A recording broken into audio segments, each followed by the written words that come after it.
Сиздерди жаңылыктар менен камсыз кылат. Биринчи маалымат радиосу.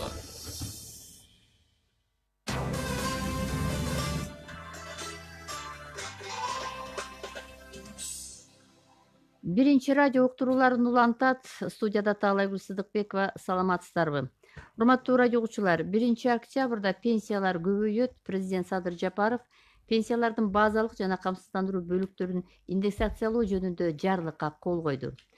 Эсиңиздерде болсо, 31 августта эгемендүүлүктүн 30 жылдыгындагы салтанатта сүйлөгөн сөзүндө дал ушул пенсиялардын индексациясы жүргүзүлөрүн жарыялаган. Биз актуалдуу маекте ушул багытта сүйлөшөбүз. Деги эле индексациялоо жөнүндө жарлыкта эмнелер каралган, пенсия кандай тартипте көбөйөт, мына ушул жагдайда биздин программага катышсаңыздар болот. Биз түз эфирдебиз. 39 21 90, 39 19 33 телефондору сиздерге иштеп жатат. Ошондой эле бизди биринчи радионун Facebook'тагы баракчасынан дагы түз көрсөңүз болот. Сурооңуздар болсо бул жакка да жазыңыздар. Биздин суроолорубузга жооп берүү үчүн Саламаттыкты сактоо жана социалдык өнүктүрүү министрлигинин социалдык фондунун коомчулук менен байланыш бөлүмүнүн башчысы Жеңишбек Мукамбетов келген. Саламатсызбы? Саламатсыздарбы? Студиябызга кош келипсиздер. Анда биздин угармандар байланышка чыккан чакты биз алгачкы суроону берели. Негизи алгач ушул статистикадан баштайлычы. Кыргызстанда мамлекеттин теги ушул камкордугуна бөлөнгөн пенсионерлердин саны канча? Мына алар жылдан жылга өсүп атканы дагы айтылат. Бул эмнеге байланыштуу өсүүдө? Анан биз бүгүн ушул пенсия курагындагы адамдардын күттүргөн жакшы темада сөз кылган атабыз. Андыктан алгач ушул статистикадан баштап алалы. Рахмат. Жакшы кабар болду болуш керек биздин. Ооба. Ушул 30 жылдыктын алкагында десек дагы болот. Ошонун алдында айтылып кетти, бирок кечээ кол коюлду жарлыкка. Бул жарлыкка чейин баягы статистиканы сурап кеттиңиз. Азыркы күндө 710 миңдин тегерегинде пенсионерлердин, пенсия алуучулардын саны ушунча. Орточо пенсиябыз азыркы күндө 5900 сомдун тегерегинде. Анан жыл сайын чынында эле пенсионерлердин саны өсүп атат. Бул эми баягы демографиялык көрсөткүчтөр экен. Буга биз эч кандай таасир эте албайбыз, анткени демографиялык көрсөткүчтөрбү? Ооба. Бул статистика мамлекеттик улуттук статистикалык комитеттин баягы эмеси менен жыл сайын орточо жашоо узактыгы дагы өсүп атат. Көпчүлүк дүйнөлүк мамлекеттерде ошол жашоо узактыгынын жогорулаганына байланыштуу пенсиялык жаш курак дагы көтөрүлүп келатат. Россияда дагы мына 65ке чыгып баратат. Эркектер үчүн, аялдар үчүн 60ка. Бизде азырынча 63 менен 58 жаш курагында жалпы негизде пенсияга чыккан укук берилет. Андан тышкары айта кетчү нерсе, ушул указ эмненин негизинде болуп атат? Бул билесиздер, 2017 жылдан баштап мыйзамга өзгөртүү киргизилген. Жыл сайын 7-чи беренеге ылайык мамлекеттик пенсиялык социалдык камсыздандыруу жөнүндө мыйзамдын 7-чи беренесине ылайык пенсиялардын өлчөмдөрү жыл сайын индексацияланып турсун деген. Ошол мыйзамдын талабына ылайык социалдык фонддун, пенсиялык фонддун бюджетинде каралган каражаттардын негизинде алкагында ошол жогорулатуу жыл сайын жүрүп турат. Күзгү айларга карата көбөйтүп атабыз, анткени жарым жылдыктын баягы топтолгон камсыздандыруу каражаттарынын төгүмдөрдүн топтолушуна жараша жыл сайын ошол канчалык мүмкүнчүлүгүбүз бар, ошого жараша көбөйтүүнү пландаштырабыз. Бул жыл сайын социалдык фонддун ошол жылга каралган жана кийинки жылдарга белгиленген бюджет, божомолдуу бюджетинин тууралуу мыйзамга ылайык жүргүзүлөт. Жыл сайын ошо бюджетте каралат бул суммалар. Бирок суммасы эми баягы орто эсеп менен биз божомолдо эсептейбиз, мынчага көтөрө алабыз деп. Бирок ал төгүмдөрдүн түшүшүнө жараша болот. Эгер план азыр эми салык кызматы аткарып атат да мунун баарын топтоо функциясын. Ошондуктан ал жактан канчалык акча каражаты көбүрөөк топтолсо, айлык акынын өсүшүнө жараша болот. Анткени айлык акы жогору болсо, төгүмдөрдүн өлчөмдөрү тарифтерге ылайык, чендерге ылайык ошончолук көбүрөөк түшөт да. Анан канчалык акча каражаты көбүрөөк түшсө, ошого жараша бизде жогорулатууга мүмкүнчүлүк түзүлөт. Бизде жанагындай бир корголгон беренелер дегендер да болчу эле го, төлөнө турган милдеттүү. Негизи бул ошого киреби? Ооба, бул корголгон берене деп коет эмеспизби бюджетте. Чындыгында эле баардык учурда айтып келебиз муну. Анткени кабатырланбасаңыздар болот. Анткени бул социалдык фонддун, пенсиялык фонддун, республикалык бюджеттин эсебинен төлөнүп турган каражаттардын ошо корголгон беренеге ылайык пенсиялар ошол убагында кечиктирилбестен төлөнүп турушу керек. Азыркы күндө баягы айта кетишибиз керек, эч кандай кооптонуу болбош керек. Убагында төлөнүп атат. Өз маалында биз дагы бир нерсени айта кетишибиз керек. Мыйзамда каралган өткөн ай үчүн эмес, биз үстүбүздөгү ай үчүн алдын ала төлөгөндөй болуп келатат да. Бул 97-жылы мыйзам кабыл алынгандан бери эле. Орто жерде кечиктирилип төлөөлөр болгон, баягы бюджеттин тартыштыгына байланыштуу. Бирок 2002-жылдардан баштап акчалай түрүндө гана өз убагында маал менен үстүбүздөгү ай үчүн төлөнүп келатат. Азыркы күндө дагы мына сентябрдын башы болуп калды. Август айын толугу менен каржылап төлөп бердик. Пенсияларды ага 33 миллиардтан ашыгыраак 33 миллиард 247 миллион сом сарпталды. Эми бир айлык баягы талап пенсияларга болгон суммасы 4 миллиард 200 миллион сомдун тегерегинде да. Ай сайын ошончо акча каражаты пенсионерлерибизге төлөнүп берилет. 4 миллиард 200 миллион сом. Анан айта келсе баягы аз эле 5000 тегерегинде эле пенсия алабыз, 3000 алабыз дейт. Мындай саны менен ала келгенде, көбөйтө келгенде республика боюнча өтө чоң акча каражаты. Азыр 33 миллиардтан ашык акча каражаты төлөндү.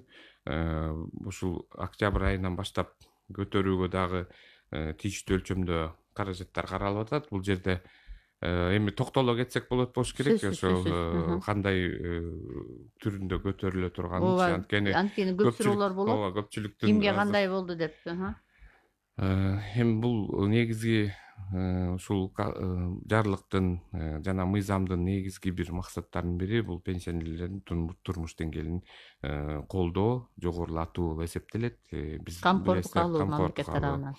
Анан камсыздандыруу принциптери да иштеш керек бул жерде. Анткени биздин пенсиянын базалык бөлүгү бул социалдык жактан коргоо куралы катары кошумча республикалык бюджеттин эсебинен төлөнүп атат. Калган нерсенин баары ар бир адам төккөн төгүмдөрүнө, стажына, орточо айлыгына жараша алып атат. Ошондуктан 1-октябрдан тартып пенсиялардын базалык бөлүгү дагы жана камсыздандыруу бөлүктөрү дагы жогорулатууга жатат.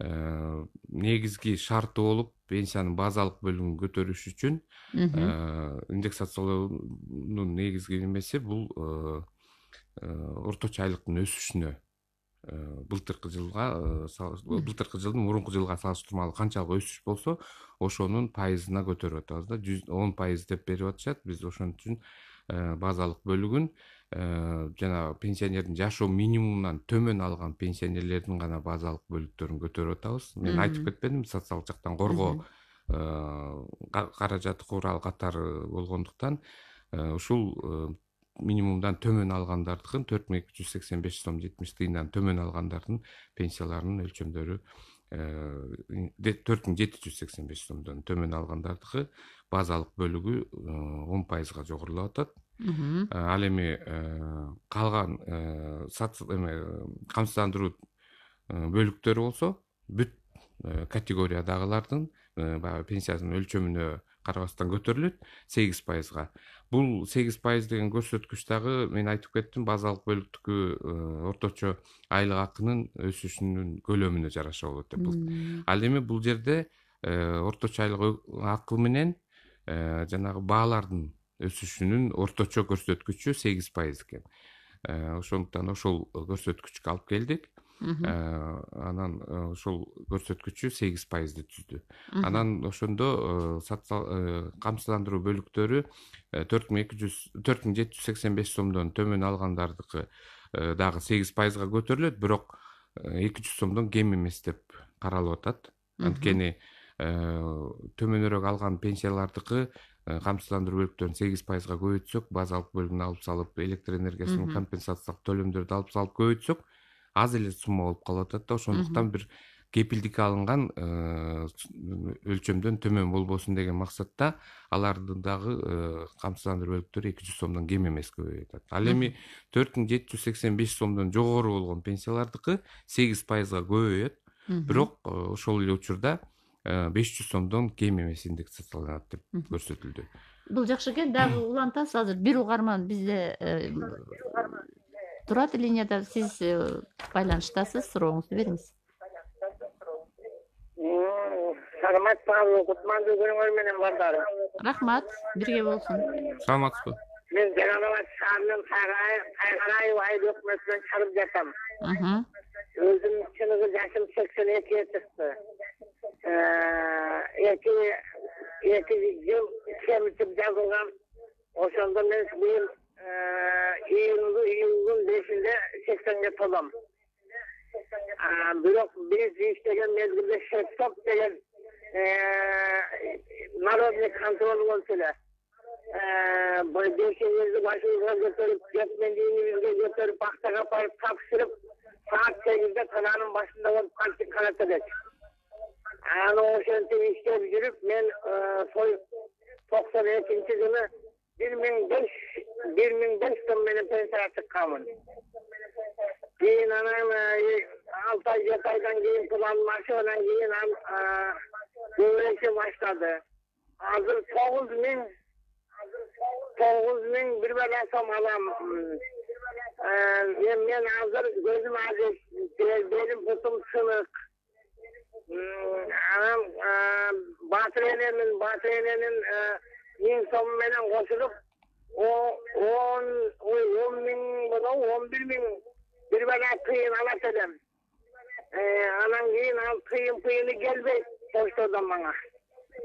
Anan söyle aytarım, biz işlep yürüp çıktık hele, işleben çıkkanlarda bizge tenerip kalmatat. Bu sizlerge kalganda çekirdik kılbay atasınlar. Düşürüktü. Biz işlep yürüp çıktık, 36 yıl, 37 yıl emgeli sazmeni çıkkanım ben.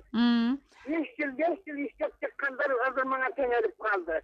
Anam koysun o mezgilde işlep kamerip tutpuran dönev işlep yürüp, anam bizge tenerip kalganlarına anam Рахмат апа. Түшүнүктүү, Сурооңузга болду. Эми бул дагы бир угарманды кабыл алып коюп анан четинен жооп берсеңер. Сиз дагы эфирдесиз, сурооңузду берип калыңыз. Саламаттарбы, ишиңиздерге ийгилик каалайм. Рахмат. Менин суроом ошол азыр инвалидтердин саны көбөйүп атпайбы, өзгөчө көз боюнча.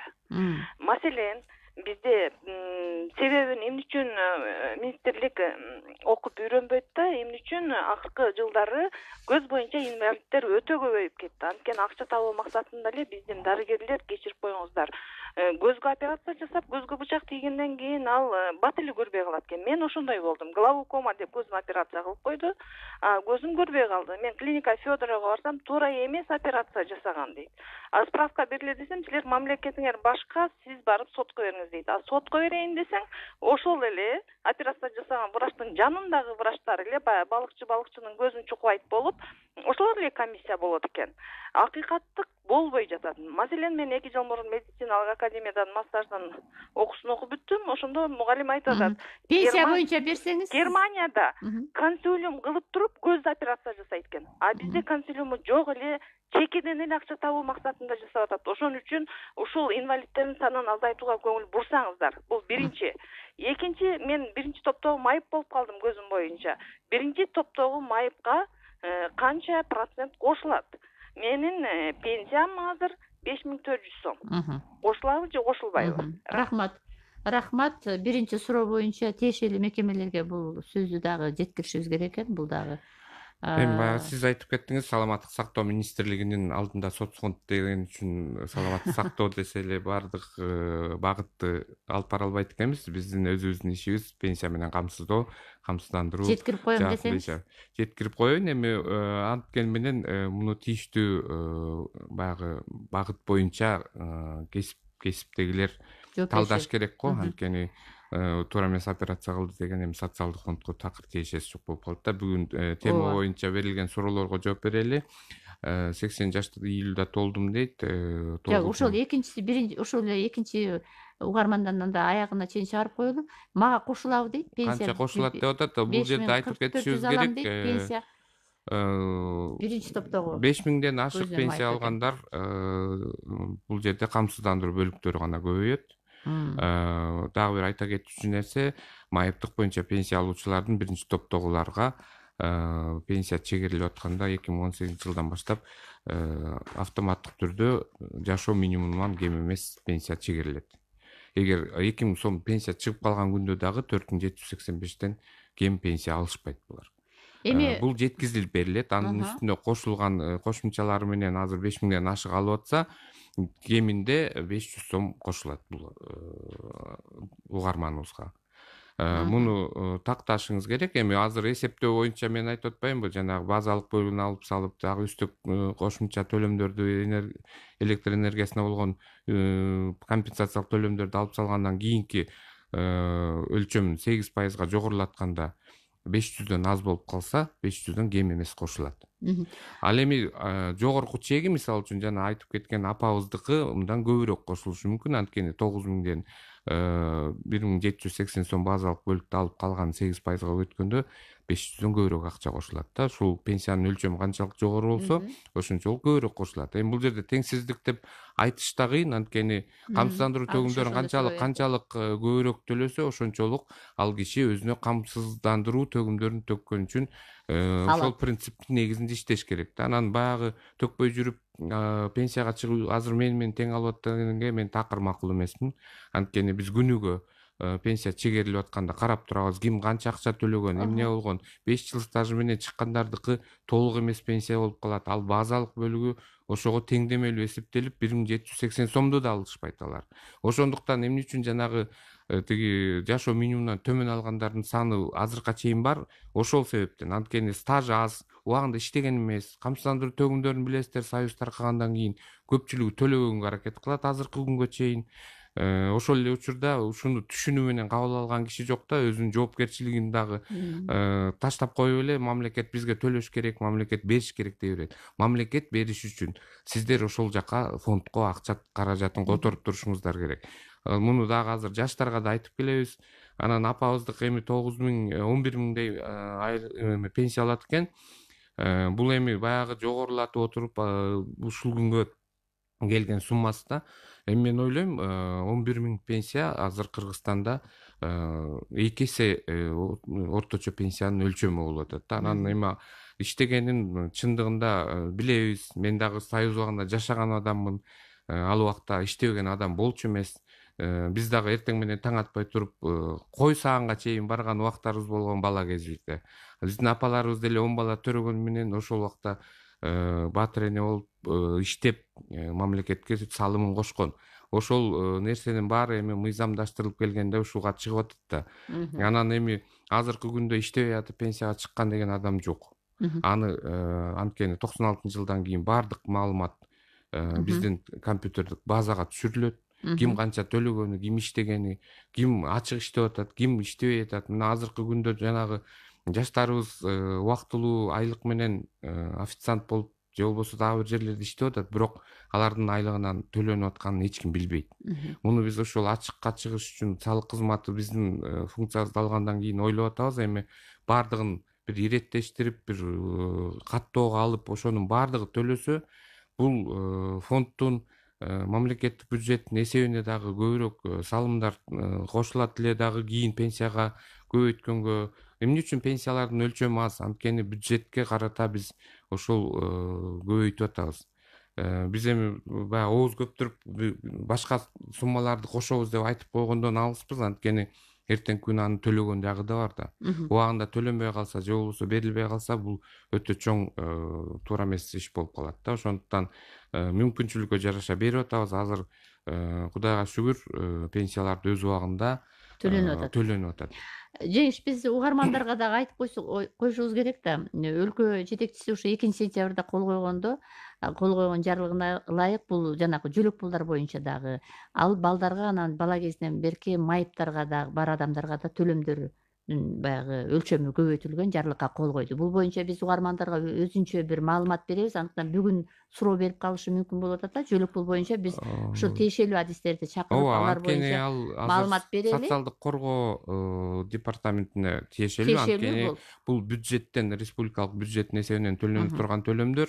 Анан ал жерде дагы өзүнчө этабы менен көтөрүлө турган даталары бар экен. Ошондуктан бизге дагы пенсияларды жана баккан адамынан айрылгандыгына байланыштуу пенсиялардын өлчөмдөрүн дагы ошол балдарга белгилене турган жөлөк пулдун өлчөмүнөн кем кылбагыла деген тапшырма берилди. Бул боюнча азыр иштеп атабыз. Сиз айткандай убагы келгенде ал боюнча дагы түшүндүрмө беребиз. Рахмат. Анда кийинки угарманды угалы. Сиз сурооңузду бериңиз. Алло. Угуп атабыз сизди. Саламатсыңарбы, Ирина? Мен бул пенсия кошконго келген бала, мен башын укпай калдым. Ошо келген баласыңбы? Ооба, соцфонддон. Менин суроом, мен силерге бул шаардык пенсионербиз, биз канчадан бери какшап атабыз. Бул 90-жылдан кийин силер ошону текшербей атпайсыңар. 90-жылдан кийин инетасын иштебеген кишинин баарын эле сонун документ жасап азыр 20 миңден алат поштолордон. Мына ошолорду башында эле айтканбыз, шуларды тактагыла деп. Өкмөттүн акчасы жөн эле кетип атат. Бул бир. Азыр поштого барсаң, 20 миң, 15 миңден алган пенсия. Мен айтат элем силерге, ошолорго токтотуп туруп, мына мен араң 7 миңге жеттим. Мына 90 жылдан бери. 20 сом кошуп, 10 кошуп атат. Эми ошо силер токтотпойсуңар, жанагы эки жөн эле артисттер алып алган, элдик артисттер. Ошолор 30 миңден алып атат, 20 миң. Ошолорду токтотуп туруп, мына бейбачараларга бербейсиңерби? Силерге акыл качан кирет? Анан бул да үчүнчүсү болду сага. Азыр да карабайсыңарбы? Азыр мына пошт дагы эле ошол жогору калгандарга акча кошуп атасыңар. Эмнеге кошосуңар азыр? Мына төрөгөнгө төлөшүңөр керек. Өкмөттүн эмеси жетпейт да силерге. Мына азыр калтура менен коррупция ошо жерде силер ушуну текшербей койдуңар. Иштебеген энеталар алып атат 20 миңге. Жанагы офицерлерге чыккандар эмнеге алат анчалар? Пенсионер укмуш чоң, ошолор токтотуп туруп мояка бурбайсыңар тизигиңерди, ия. Рахмат. Эми бул жерде баягы апабыз фактылары жок эле мындай айта бергенде туура эмес да. 15-20 миң алгандар бул жана пенсияларды Кыргыз Республикасынын алдында өзгөчө сиңирген эмгек үчүн пенсияларды айтып атат да. Эмне үчүн артисттерге берип коесуңар деп. Тилекке каршы бул мыйзамдын нормаларын биз чеги менен гана берип атабыз. Социалдык фонд өз алдынча билиш тааныш салып пенсия чектегенге укугубуз да жок. Биздин андай эч ким бизге андай укук да берген эмес. Азыркы күндө мен айтып кетейин сизге, 2004-жылдан бери пенсиялар бүт республика боюнча ушул жерге Бишкекке келип документи, ар бир документи майда чүйдөсүнө чейин текшерилип туруп анан пенсия чегерилет. Ал эми жана офицердик составтагы тигибу деп атасыздар. Бул башка мыйзам менен каржылана турган пенсиялар. Бул мамлекеттик бюджеттин, республикалык бюджеттин эсебинен төлөнөт. Ошондуктан баягы суроо берип, же болбосо мындай каралагандын алдында мындай ошонун баарын тактап алып берсеңиздер жакшы болот эле да. Эми баягы сиздин айтканыңыз менен азыр жалпы калктын арасында ушундай неме ой пайда болот да. Социалдык фонд отуруп алып эле каалаган пенсиясын чыгара берет. Андай эмес. Эмне үчүн биз жеке эсепти киргиздик эле? Ошонун баардыгы компьютерге түшүп атат. Эмне үчүн жана 2 миң, 1 миң сомдук пенсиялар чыгып атат? Анткени төгүмдөрү жок үчүн ошондой чыгып атат. Анан аларды биз жыл сайын көтөргөндө жанагындай 200дөн кем эмес кошулсун деп тартып келгенге да муктаж болуп атабыз. Анткени ага мажбур болуп. Анткени аларды дагы биз Кыргызстандын жараны катары жакыртчылыктын чегинен ар жакта таштап салбашыбыз керек. Бул мамлекеттик саясат жалпычы. Анан төгүмдөр төлөнгөн адамдар сиз айтып атасыз, эмнеге алардыкын көп көтөрөсүңөр деп. Алардын кошкон салымы пенсиялык фондко төккөн акчасы өтө чоң болгондуктан аларды дагы бир социалдык теңсиздик болбош үчүн, ошону тең салмакта кармап туруш үчүн алардын пенсиясын да жогорулатышыбыз керек. Ооба, пенсия аз алгандардын пенсиялары баягы жыл сайын биз аракети менен 88%дан азыркы күндө бир 40%га түшүрдүк да пенсияны төмөн алуучулардын санын. Анан жыл сайын бул көрсөткүчтү төмөндөтүп келатабыз, аракетибиз бар. Бирок бул жерде жалпы Кыргыз Республикасынын экономикасынын абалына да байланыштуу да. Албетте. Анткени кошумча жумуш орду болбосо, айлык акылар жогору көтөрүлбөсө, бизге камсыздандыруу төгүмдөрүн жана сиздерге берип аткан пенсияны топтоп ошолорду төлөп бериш үчүн каражаттардын түшүшү түздөн түз ушулга байланыштуу да. Ошол анан эгер иш орду кыскарып же болбосо кандайдыр бир айлык акы көтөрүлбөсө, тилекке каршы түшкөн баягы кирешелер ошол эле калыпта тура берсе, кийинки жылдын бюджетине оорчулук келет. Мисалы үчүн азыркы күндө мына могу 3 айга 1 миллиардка жакын акча каражаты сарпталган атат да 3 айга. Анан эмки жылга эсептесеңиз, бул дагы 4 миллиард сом болот. Анткени 4 кварталга 3 айдан эсептегенде кошумча биз 4 миллиард сомду кийинки жылда ошончолук көбүрөөк топтошубуз керек. Анан бардыгыңыз билесиздер, биз эмнеге тиги эмелерди жоопкерчиликке чакырып келебиз. Анткени ар бир адам өзүнүн келечектеги пенсиясын ойлоп, учурда пенсияларды көтөрүш үчүн өзүнүн салымын кошпосо, кийин пенсия алышы кыйын болуп калат да. Ошондуктан кандайдыр бир реформаларга да барууга туура келет. Мына башка мамлекеттер эмне үчүн жана жаш курактарын жогорулаткандын да бирден бир себеби ошол болуп атат. Анткени пенсионерлердин саны өсүп атат. Өскөнгө жараша пенсиянын жыл сайын көбөйтүп отуруп, мына орточо өлчөмүндө өсүп атат. Мунун бардыгы бюджеттин көбөйүп келишине алып келип атат да. Азыркы күндө мына 93-жылдары биз фонд болуп түзүлгөн убакта болгон топтолгон кирешенин өлчөмү 350 миллион сомдун эле тегерегинде болсо, азыркы күндө 40 миллиардка жетип калды да. Анан бул өтө чоң бюджет. Азыркы күндө республикалык бюджеттен эле социалдык фонддун бюджети болуп келатат. Ошондуктан мунун баарына ар тараптуу карашыбыз керек. Анан чынында эми баягы күйүп-пышып айтып аткан сөздөрүңүздү туура түшүнөм, бирок эң негизгиси социалдык фонд өз билемдикке салганга укугубуз жок. Бул баардык нерсе мыйзам чегинде көрсөтүлгөн ошол эсепке жараша болот. Ушул жерде менде суроо бар. Эми жана пенсияларды чегерүүдө жеңилдетилген процедуралар болду деп айтып атасыңар. Ошол боюнча да мен маалымат алайын деп атам, бирок бир угарман бар экен, кабыл алып коюп анан ошого да жооп берсеңиз. Алло. Угуп атабыз сизди. Алло, жеңиш, мен сизге тиги мындай суроом бар эле да. Азыр жаштардын баарында жумуш жок болуп эле подрабатывать этип жүрүшөт. Анан эми алар соцфондко кандай отчислениялары дагы жок. Бирок ушулар бир баягыда бир закон чыкты эле, ушулар бир соцфондко определенный бир сумма төгүп жүрсө, кийин ошол стажы болуп анан пенсияга чыгат деп.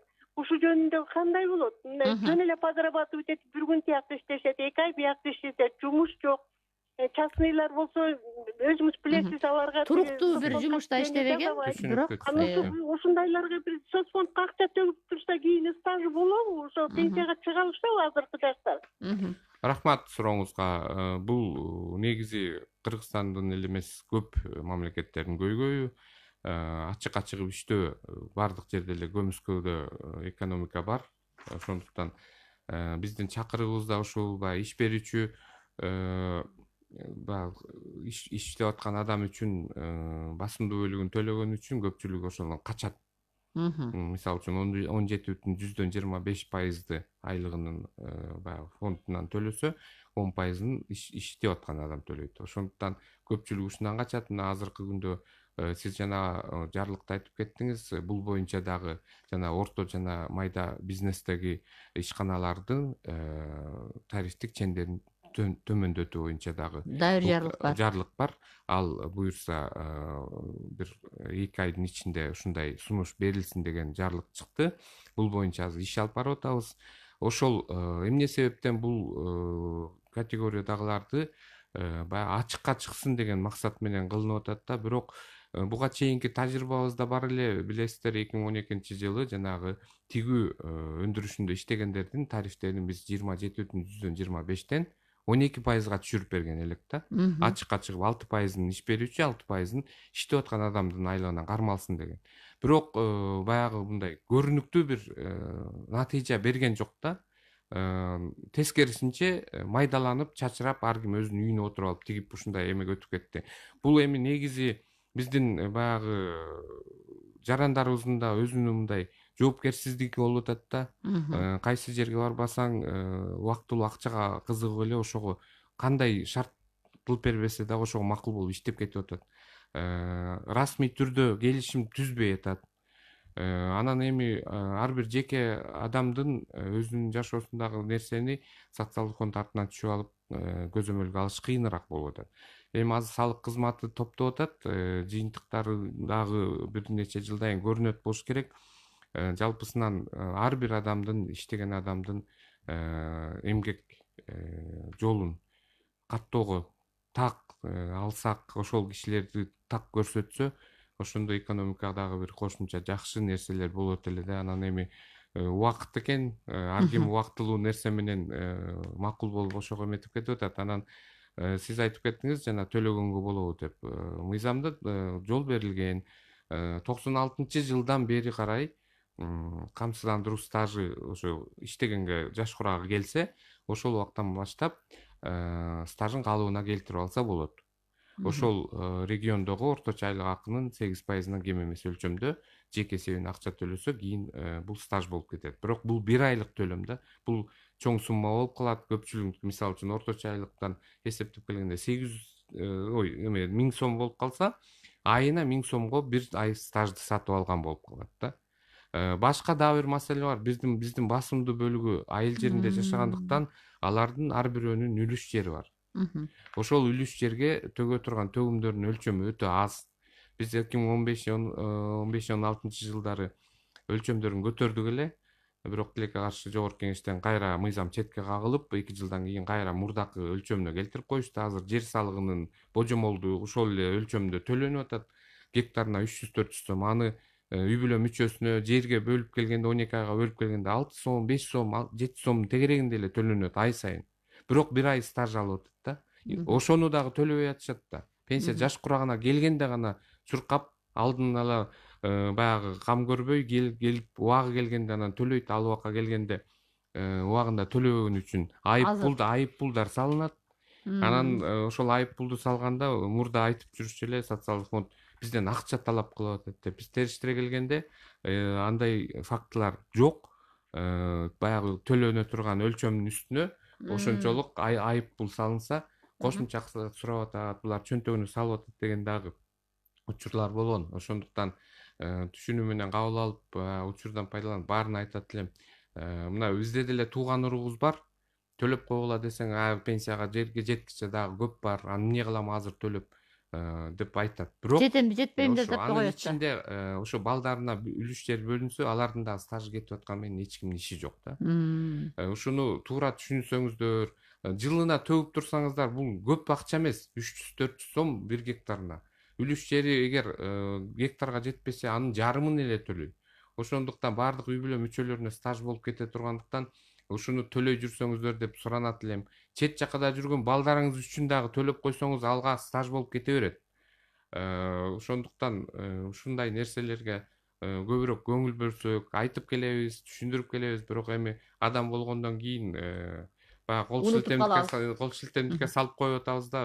Социалдык жоопкерчилик менен социалдык кийин камсыздандырууга укук бере турганын баардыгыбыз биле түшүнө беришибиз керек. Анда кийинки угарман тугалы, сиз дагы эфирдесиз. Алло. Угуп атасыз. Мен 84-кө чыккан пенсионермин. Зрение боюнча 2 группа инвалидмин. Мага 2008-жылы инвалидтик берген, 1000 сом акча чегелип берген. Ошондон бери эле пособиям 1000 сом. Экинчи сол көзүм такыр көрбөйт. Анан эми оң көзүмдү бир 6 жыл болду көрбөй, хрусталь коюп койгон. Менин пособиям көбөйөбү же көбөйбөйбү? Сиз тактап коесузбу? Сиз пенсия аласызбы же пособие аласызбы? Эки башка нерсе. Пенсия алам. 84-кө мен мугалим болуп пенсияга чыккам. 84-төгү кемпирмин. кошумча үстөк төлөмдү жөлөк пулду сизге социалдык коргоо, социалдык өнүктүрүү тармагынан төлөнөт. Бул республикалык бюджеттин эсебинен берилет. Ал эми пенсияңыз болсо, башка жарандарга кандай көтөрүлсө, ошол механизм менен көбөйтүлөт. 1-октябрдан да баштап кайра кошуулар бүт бардык категориядагы пенсия алуучулардын пенсиясына тиешелүү болот. Ал эми жөлөк пул маселеси бул республикалык бюджеттин эсебинен келгендиктен тилекке каршы мен ал боюнча сизге маалымат бере албайм. Ал эми башка тема. эле билейин дегем. Пособие боюнча бул социалдык фонддон келген өкүл бизге пенсия боюнча айтып атат. Ал эми социалдык фонд боюнча өнүктүрүү жөлөк пул боюнча биз дагы сизге маалымат алып беребиз. Анда жана бир суроо бердим эле, жеңилдетилген жанагындай процедуралар, механизмдерди кирип, ар бери чуркабай, азыр деген дагы мындан дагы жеңилдетилдиби? Ушул жагдайда дагы маалымат берсеңиз, пенсия алам деп тургандарга. Бул боюнча иш алып барып атабыз. 2019 жылдан баштап билесиздер, 1-январдан баштап пенсияга негизги документтерди аны алып келип бересиздер. Ал эми жанагы кошумча тастыктоочу документтердин бардыгын социалдык фонд азыркы күндө мына түндүк ведомство аралык кызматташуу системасы аркылуу тийиштүү органдардан биз өзүбүз суратып алып атабыз. Мурда мунун бардыгы баягы кагаз жүзүндө алып келгенге талап кылып ошо кайрылуучуну убаратчылык алып барчу эле. Азыркы күндө негизги тастыктоочу документтер бул паспортто өздүгүн жарандыгын тастыктаган, эмгек стажы тууралуу, камсыздандыруу стажы тууралуу документтер, колунда болгон документин алып келип берет. Эгер кандайдыр бир себептер менен жоготуп алган болсо, ошол тууралуу маалыматты бизге берсе, биз тийиштүү органдардан өзүбүз суратып тактап беребиз. Анан айлык туралуу маалыматты биз 96-жылдын 1-январына чейин азыркы күндө суратып келатабыз. Анткени бул архивдик мекемелерде болот экен, ал алгачкы бухгалтердик документтердин негизинде жазылып бериш керек. Эми баягы санариптештирүүнүн алкагында архивдик мекемелер дагы ошонун бардыгын санариптештирсе, кийин алардан сурабастан эле биз өзүбүз карап электрондук форматта алганга мүмкүнчүлүк түзүлөт болуш керек деп ойлойм. Азырынча ушундай документтер, анан диплом, аскердик билет, балдардын күбөлүгү бул ар бир адамдын колунда да. Оорчулугу болбосо кошо берип койсоңуздар, биз ошонун негизинде стажга эсептеп пенсия чыгарып беребиз. Бизде 4 мүнөт убактыбыз бар. Бир угарманыбыз байланышка чыгып алды. Сиз кыска бергенге үлгүрүңүз. Саламатчылык. Biz pensiyonu göğütü jönde 4,5 mingge çeyin 200 andan 500 öyle kaldı. Başka yerde dağı nölü koeffisient bir demet op kaldı. Kanday göğerin tarık aytmış. Ama ayarlı olup kalmadı. Men ukpay aldım. Пенсионердин жашоо минимумуна чейин, башкача айтканда 4785 сом 40 тыйынга чейинки пенсиялар алуучулардын пенсиясынын базалык бөлүгү 1780 сом 10%га көтөрүлүп атат. Ал эми ушул эле категориядагы ушул минимумга чейинки алгандардын камсыздандыруу бөлүктөрү дагы 8%га көтөрүлүп атат, бирок 200 сомдон кем эмес өлчөмдө. Эгер андан аз болуп калса, автоматтык түрдө 200 сом берилет. Андан жогору алган 4785 сом 40 тыйындан жогору алган пенсиялардын камсыздандыруу бөлүктөрү 8%га көтөрүлөт, бирок 500 сомдон кем эмес өлчөмдө. Бул жерде баягы өзүңөр деле эсептеп көрсөңүздөр болот. Бул жерден эгер электр энергиясына белгиленген компенсациялык төлөм болсо, аны алып саласыздар. Үстөк төлөмдөр болсо, аны да алып коесуздар. Анткени бул республикалык бюджеттин эсебинен төлөнөт. Анан пенсиянын базалык бөлүгүн алып калганын 8%га көбөйтүп көрөсүздөр. Эгер 500 сомго жетпей калса, автоматтык түрдө 500 сом кошулат. Андан тышкары 4785 сомго жетпегендердикине пенсиянын базалык бөлүгү 10%га көбөйөт. Түшүнүктүү болуш керек деп ойлойм. Ооба. Эми биздин убактыбыз аягына чыгып баратат. Азыр бизде мындай бир пенсионерлерге өздөрүнө мындай бир ылайыктуу, өздөрүнө мындай бир ыңгайлуу боло турган жагдайга да мындай көнүштүбү? Мисалы, бардыгы карточка менен алып атышабы пенсияларын? Же баягы эле тиги почтаны күтүп отурган жагдай? Жок, азыркы күндө ушу басымдуу бөлүгү 64%дайы банк системасына, банктык кызматтан колдонуп атышат. Бул алар үчүн ыңгайлуу экен деп ойлойм. Анткени каалаган убакта каалаган суммасын каалаган жерде, кайсы убакта болбосун күнү түнү менен ала бергенге мүмкүнчүлүгү бар. Кайсы жерде жүрбөсүн. Ооба. Ал эми почта кызматындагылар дагы иштеп атат. Алар 36%дай ушул жактан алып атат. Анткени билесиздер, баягы бул басканга турганга мүмкүнчүлүгү жок, жатып калган биздин жарандарыбыз бар. Алардыкын жеткизип бергенге Булар канча пайыз түзөт? 36%дай ушундай алып атат. Ошондуктан мындан тышкары мен жана айтып кеткен электрондук кызматтар көбөйүп атат. Баягы калкты тейлөө борборлору аркылуу сиздер камсыздандырылган адамдын жеке өздүк кабинетиңиздерди ачып алсаңыздар болот. Анан интернет Ушул кабинет кандай болуп атат? Иштеп атабы? иштеп атат. Бүгүнкү күндө 172 миңге жакын адам каттоодон өттү. Азыр эми ошол калкты тейлөө борборлору аркылуу каттоодон өткүлө десек, көпчүлүгү мындай түшүнбөстүк болуп атат окшойт. Ал жакка баргандан кийин, паспортко баргандан кийин ошол эле учурда каттоодон өтүп туруп, өзүңүздөрдүн кабинетиңиздерди ачып аласыздар. Сиздерге сыр сөз берилет, пароль. Ошону менен интернет булактарына байланышка мүмкүнчүлүгү бар жерден каалаган убакта социалдык фонддун сайты аркылуу, соцфонд чекит KG деген сайт аркылуу кирип, жеке кабинет аркылуу пенсия чектегенге, кайра эсептегенге, жеке эсебиңиздерден көчүрмө алганга, пенсияңыздар тууралуу маалымат алганга мүмкүнчүлүк берилет да. Буга да көңүл буруп коюшуңуздар керек. Азыркы күндө бир 350-400гө жакын адам үйүнөн чыкпастан туруп эле электрондук түрдө кайрылуу жасап, баардык болгон документтерин сканировать этип, көчүрүлмөлөрүн берип, пенсияга чыгышты. Бул жакшы нерсе. Кезекке турбайсыздар, райондук шаардык башкармалыкка убарачылыгы жок. Рахмат анда. Урматтуу радио угуучулар, 1-октябрда пенсиялар көбөйөт.